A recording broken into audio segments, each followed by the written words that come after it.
You made it. You made it. Welcome back, everybody. Today, I'm just going to be going over the Warrior's Den that was showcased today. We got a lot to cover here, so let's just get down into it. Of course, everyone has been seeing it. All the new armors. Pretty much all shiny stuff. Now, the armors do consist of like the default settings with a bunch of shiny new attachments to it, like adding a little bit of gold here and there. And a lot of people have been asking for armors that aren't war-torn, and so this is pretty much brand new spanking armor for a lot of the heroes. And of course, it kind of looks weird with all the other heroes with war-torn stuff, like it's all battered and tattered, and then you see like a warden with full gear that's just perfect. It does feel a bit weird and a little bit off-putting since everyone's gonna have like perfect armor, which honestly is not a big deal for me because I do like seeing a very fancy looking warden and fancy looking hero in general. Fresh out of the box, as they would say.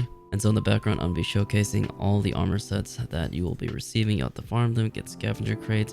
Whoever has those 99 scavenger crates, I envy you. Not gonna lie though, some of them look really nice. I think the For Honor devs did a very good job. Congratulations to the artist team. I think a lot of people are going to be happy with their setup. Finally guys. Raider, and some of the Vikings, they have chainmail or chainmail that looks decent to a certain degree, and I'm really happy. Finally, Raider has something nice you can wear besides just wearing no shirt and be freaking shirtless the entire time, so I'm really happy about that. Let's get some more armors for the DLC heroes, okay guys? And I'm pretty sure every single hero got a new addition to their armor sets, even if it's just like the default settings and they made it all spanking brand new and shiny.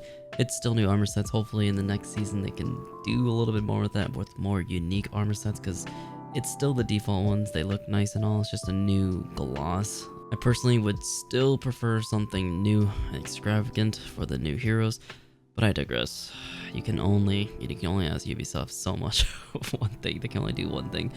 And also they're bringing back the Chimera event weapons. Some of the Woolen weren't able to get theirs on the previous one, and so they're bringing it all back. You have a chance to get all the weapons again. If you guys didn't grab it, go ahead and keep playing the game modes and, you know, just farm some more weapons. Although I would want more torso pieces and new armor sets in general instead of weapons, because we have a lot of weapons already, because weapons are pretty much, they consist of the entire battle pass and then maybe like a few executions and some steel packs maybe. But yeah, I would like more armor pieces, guys. And in the background, you will be seeing the new event unfold. It's really cool. So essentially there's 4 players and there's one hero that gets to pick his feats, and he has like boss health, and all rules apply. It's pretty much a small scale skirmish, which is incredibly fun. One hero gets all of his perks and he pretty much gets to act like a king in Breach, where you just get to slam attack people all the time and just smash him with top heavies and unblockables. I mean, with the games that I played, it was pretty fun, although I did have 2 people disconnect on me and we still won, which is incredibly intense. Hope you guys enjoy the gameplay in the background. 2v4 with one person as a boss. It's crazy. You're gonna have to clutch out a lot, but I will say it's a breath of fresh air compared to the usual Carousel of Death or that one event where the hammer is a one-hit KO. I mean, cheesy things like that, they're incredibly boring for me personally. It's fun like once in a while, but after a long time, it kind of gets old quickly. So having one king to protect is actually really interesting. It feels like Breach, but not a 20-minute game. Although these matches can last a pretty long time, but I feel like it's more high octane and much more arcadey-like, which is I think a lot of people have been searching for a game mode like that. Please put this in one of the real game modes, please. Or just get rid of Tribute or something like that, and put all the Tribute maps as Dominion maps. Something like that, boys. Come on. Right, guys? Let me know your thoughts on that matter. Having one hero as a boss is really fun. I hope you guys enjoy it. And let's rejoice. Breach, guys. The officer's damage values has been decreased. Before it used to be 40, and now it is 24, just like any other heavy. Thank God. They added a bunch of Breach changes, which is nice. And hopefully it makes the game a lot more enjoyable and more people play it, but I still don't think people are going to be playing it as much, just because it's such a long game. It's like 20 minutes a game or 15 minutes, and with a bad team, it's just not as fun to play. You know, you have to play with a 4-stack or something like that. And on PC, you can barely find games in the first place unless you're in a 4-stack. And yeah, I mean, it's great that these changes came out for Breach, and thank God they did, because I was tired of minions doing the pikemen are doing 8 damage now instead of 10, and I'm tired of officers doing 40 damage instead of 24, which is great.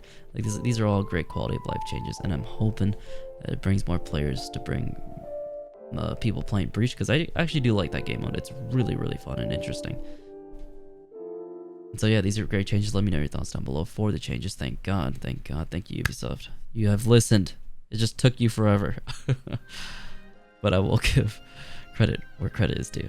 Now, they did talk about testing grounds, but only for a short and brief moment. I'm just going to quickly go over my thoughts on what they said. So they said that they talked about certain heroes being a little bit too strong. They didn't give any noticeable mentions, but I'm assuming it's going to be Hitokiri and Gladiator, since they were the most prominent heroes with the strongest buffs, in my opinion. They could just chain into everything, a ton of unblockables here and there, and their flow was incredible. Flow was a lot better than a lot of heroes in generals, and they felt like they needed small tweaks here and there. Not too crazy, but I think they wanted to make sure that a hero didn't come out too powerful like they usually do. Like they release a DLC that's super powerful or really broken, and then they wait like a couple months to nerf them. And hopefully they want to not do that with these 7 heroes. I'm assuming that they're going to maybe nerf Hitokiri's kick mix-up just to a slight degree. Maybe they'll just keep all of her heavies in there and then lower damage by some slight number, so she can keep her heavies and just execute, or certain things like that. I'm not sure. I know they're gonna keep her flow state exactly the same. And then Gladiator, I think the only issue is that his OS pressure is a little bit too good. His punishes are really good too. I don't know what else they're gonna do with him. Hopefully a bunch of you guys have put enough feedback onto the Reddit post and the surveys. They really thanked all of us for doing the surveys. The surveys are really important to the community feedback and how they design it. And I'm hoping they listen to some good players and not just the majority, which is very important. They did also mention Shugoki's heavy finishers. I do believe that they were about 38 damage on his heavy finishers, which was a tad bit high compared to the rest of the cast. I mean, the rest of the cast only gets like 31 to like 30 something, and he got like 38, I believe. The damage values were a little bit too high, and I'm assuming a bunch of the damage values in the testing grounds were not perfect, and they still need to be adjusted. It's just the same thing as the last testing grounds. All the damage values need to be changed to a degree. And heavy finishers, obviously they're probably gonna get nerfed to a slight number of like maybe 3, so it's in line to like 34 damage or something like that, because I mean it's still a very powerful move. However, I think the main issue is that they didn't address Shugoki's like mix-up, like no hug, and then he gets a neutral hug. They didn't fix any of his, they didn't mention any of the recoveries, which I feel like is pretty important with his hug. It's very good for ganking. However, the recoveries is just so bad in 1v1 situations. I mean, they are balancing around 4v4, but that recovery is just ridiculous. No hero has that recovery, and everyone has been asking for low recoveries on every single attack, and Warden and Warlord, all those heroes, and Warmonger, they've been getting small recoveries. So it should only be fair that Shugoki get that recovery, unless they want to specifically keep that as a strong ganking tool, which it is pretty strong. He's a very good team fighter now. And of course, they didn't really mention anything else about any other hero, like Aramushas or animations. I'm just assuming the animations are going to be fixed. And in due time, when the year 5 season 2 is released, that's when they're going to release the reworks, and that's going to be fantastic. Hopefully it'll be sooner rather than later. One can only hope, you know. We can only hope. And For Honor has been incredibly dry in content. I'm just, you know, everyone's just doing fours, dominions, just talking about discussions, things like that. We definitely need something. I'm glad these armors were finally arriving now, but we're still looking forward to the reworked heroes. No one's getting mentioned, and they haven't mentioned anything about Shinobi's rework or hero touches with Raider or any other heroes that do need touches, because Raider's one of the heroes that needs a heavy on GB. Shinobi, he has this weird animation on his throwing ranged heavy now, which I want to make a video about. It's hilarious. It's gonna be a joke because it just looks so stupid. But I'm assuming he's gonna get reworked next. I'm like 80% sure he's gonna get reworked next, because he's literally one of the only heroes that needs an entire rework from the ground up, a foundational aspect where they just give him new weapons or something like that, and just give him like a forward dash opener or something like that, because he feels very flawed right now as a hero, very weak. Deflects are pretty much useless and annoying and inconsistent. and I'm hoping that they address that in the next dev stream, whether it be on year 5 season 2 dev stream or something like that, and they introduce the new heroes or introduce the new reworks that they're going to be doing. But I'm just hoping that a bunch of heroes get reworked again, and hopefully they become more viable and do another testing grounds. And they also did talk about the Dominion series, where they're trying to make For Honor be more of a competitive game, which is, it's good for exposure. They're planning to put, I think, $60,000 or $64,000 into the winnings. So like, there's 2 different brackets, and the money will be all split in between the winners and everything. And so $60,000 will go to the winners of the Dominion series, which is great. So I mean, if you want to see Centurion gank where you get hit stunned and you lose all your HP in one go, well then yeah, have fun with Dominion. That's what the Dominion series is mostly all about. Anti-ganks, fire moments, ganking very efficiently where you die in like 1 hit. It's great. It's pretty satisfying to watch at times. It's very competitive. So if you guys want to get into that, go ahead and just go into Battlefly and sign up for your team, man, and fight against the best players. Personally, I think they should put all that money into literally making more armor sets and freaking single executions for hero, please, because it's been like, what? How long? Like maybe 2 years?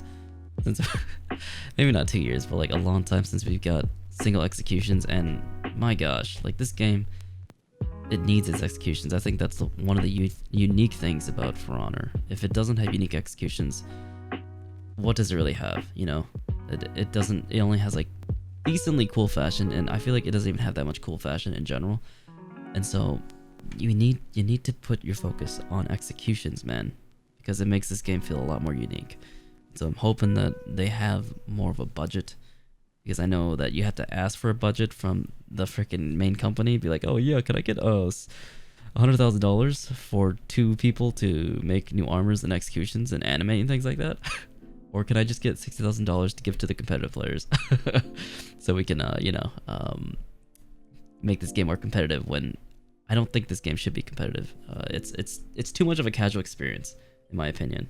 It's like Warzone in Call of Duty. That's a casual ass game. You can't make it competitive. Call of Duty, you can kind of make competitive with certain game modes, but Warzone Battle Royales, it's all luck based, and it's a casual setting, a couch gaming essentially. But that's just my opinion. What are your takes on it?